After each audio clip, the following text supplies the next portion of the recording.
Jaya, you're a Christian, you're Latino, you're Puerto Rican, you shouldn't be supporting ICE. God wouldn't use Trump. He's wicked. He's the most evil, sinful man ever, the most horrible president ever. And for the life of me, I'm so happy that I found a pastor explain it so beautifully. Check this video out. Say anything negative about the president, just pray for him. Because God is using that man outside your understanding. You can only understand Donald Trump if you read the Old Testament and see how God used prophets to destroy. So guess what? On one side, Donald Trump is doing God's will, while at the same time, he's also producing the very vengeance that's going to cause people to attack us in the future. But it's ordained that way. Okay? They are dancing so much in Nigeria because Donald Trump went over there for one reason and brought it with the United States military. He said, "Oh, you want to kill Christians? Wonderful. We're going to kill you." And we sent a bunch of military people over there and they just started knocking down terrorists like you do at the bowling alley. He said, "This is return for what you're doing to Christians." So the Nigerians are dancing.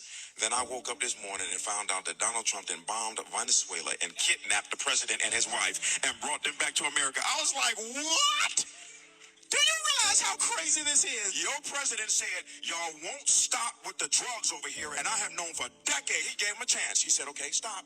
We first gonna start bombing your boats. How many know for the last few weeks our military have been bombing all the boats bringing drugs to America, killing your kids? They want evil in this country. They want drugs to keep the systematic. Never mind. They said we have overwhelming evidence that the president of Venezuela was in cahoots with the drug dealers pouring drugs into America. That is not something that you do is you break into another country, bomb the man's home, and you take the president and his wife of Venezuela and then put them on a helicopter and bring them back to Brooklyn. This is crazy. But guess who's rejoicing? You want to know who's rejoicing? The Venezuelans. So that should tell you something. Why is it every time, all the people talk about this man, but every time he does something, the people rejoice. And so you're making decisions based on emotions of what you think. You're not making decisions based on how God uses men.